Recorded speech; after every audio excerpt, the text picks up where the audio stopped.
So ayun mga guys na naman mga kadesyerto, andito na naman tayo sa gitna ng desyerto. At maganda at mainit na umaga sa inyong lahat mga guys. Okay. And after Sunday. Sunday. The result is Sunday. So yan nag DDC. DDC ring. I have next month after next month. Next month. DDC renewal. So we're Sami kita rin. Sami is waiting for me. NTI.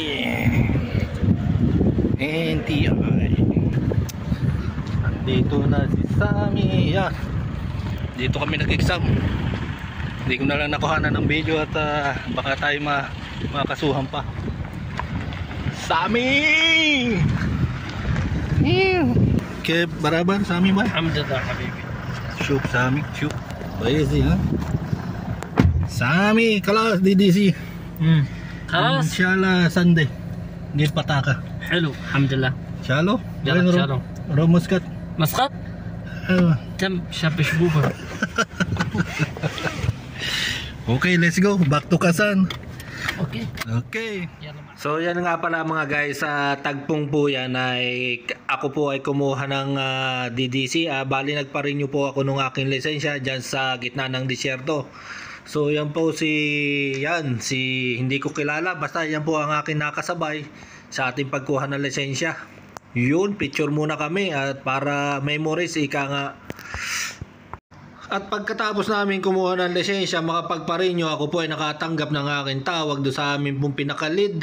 May problema daw dito sa well. So sa madalit sabi, pagkabiyahe namin ng ilang oras doon galing sa pagkuha ng lisensya, bumiyahe naman kami ng wells. So ang kasama ko po dyan yung aking isang si Elek Abdul Malik. So yan mga guys, at may pinuntahan po kami dyan sa wells na dalawa pong RTU, dalawang wells, yung mga kinukuhanan ng tubig ay nag-trip. So amin po siyang chine-check. At ayan po ay nag-double check din po kami ng mga linya na yan kasi may mga comment daw po na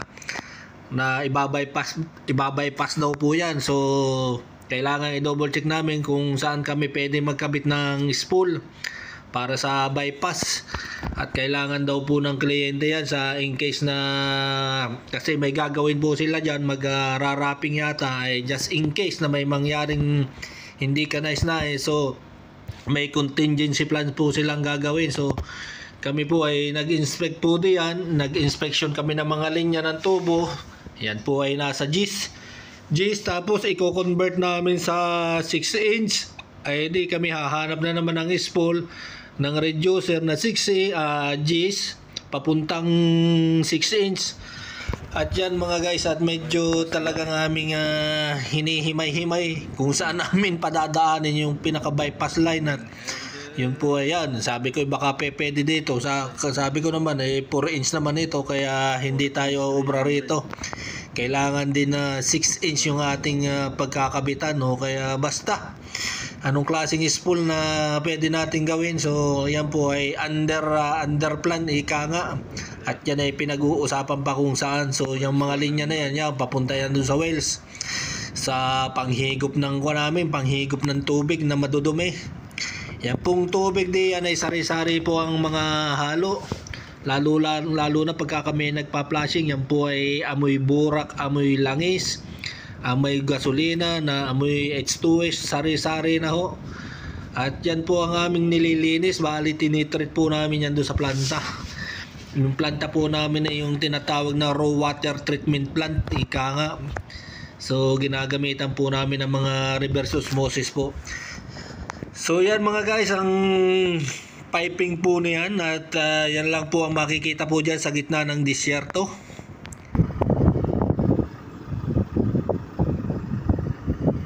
Bypass line. At so ito na mga guys, at bumiyahe na nga kami papunta naman dun sa wells naming sinasabi, dun sa sinasabi kong wells na nag-trip. So ayan po ang karsada papunta po doon ay talagang ika nga ang tinatawag po yan na graded road. So, kailangan po ang pagdadrive po diyan tulad nung ayan, ang ating piloto, si Abdul Malik. Yan po ay aming electrical instrument. At siya po yung ating isinama po diyan. Siya ang ating pababakbakin ng mga problema dyan. So, yan mga guys, ang makikita lang po natin yan, halimbawa kayo po ay bumabiyahe, mga rig, yan po ay nagdi-drilling ng kung ano-ano. So sa madalit sabi mga guys, yan dumating na kami dyan sa ito po yung pinaka HMI namin tinatawag sa loob ng RTU, at may mga fault po kaming nakikita dyan. So yan mga guys, so, kung makikita po nyo, kung maintindihan po ninyo yan, may trip siya, may fault. So yan po ang aming nire-resolve na problema. Kasi kapag po yan ay may mga trip ay siya, hindi po kami makakakuha ng tubig. At kailangan po namin masolusyonan. So yan ay APCP po yan, control kumpuan sa fire alarm. At dahil mayroon po siyang fault, ay di aking nireset para hindi na siya nakaka-iritang pakinggan. At ito naman po yung BFD ng aming kliyente. Yan. Kami po ay hindi otorisado makagalaw niyan. Ang kanilang BFD ay naka-remote. So hindi po namin mabuksan yan. Ang nangyari po diyan mga guys, mga kadisyerto, mayroon po kaming fault alarm, mayroong trip alarm, pero tumadakbo yung BFD pati yung bomba. Sa madalit sabi ay mayroon pong issue sa PLC. Kung hindi po ako nagkakamali, either PLC po yan o sa mga communication na tinatawag nila. So ang mangyayari po niyan ay tatawag po kami ng backup ng isang PLC engineer para mag-inspect po niyan. At yan mga guys, ang talagang binasan namin yung mga drawing niyan at chinik po namin isa-isa yung mga fuse. Kung okay naman lahat, ay sa madalit sabi wala namang problema yung mga fuse, mga relay. Tapos yung sa PLC niya ay di malalaman pagka dumating na yung aming PLC engineer. At siya na magdo-double check na yan dahil yan po ay part na po nila. So yan po ay HMI na tinatawag, human interface, ika nga. Pero makikita po ninyo dyan, ganyan din po ang makikita ninyo sa SCADA doon sa planta. Kung ano po yung nandyan, yun din po ang makikita sa SCADA. Hindi nga lang po pwedeng may operate dyan. So yan po, katulad nung kanina, yan po yung pinaka BFD. Kaso nga lang po hindi po namin magalaw-galaw yan.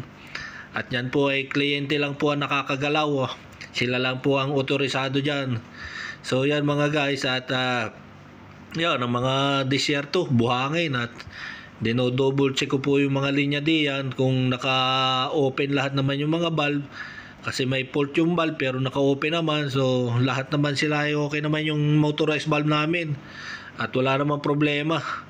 So yan, balik ulit kami dito sa balin dalawang wells po yan. Dalawang wells ang aming tinitira.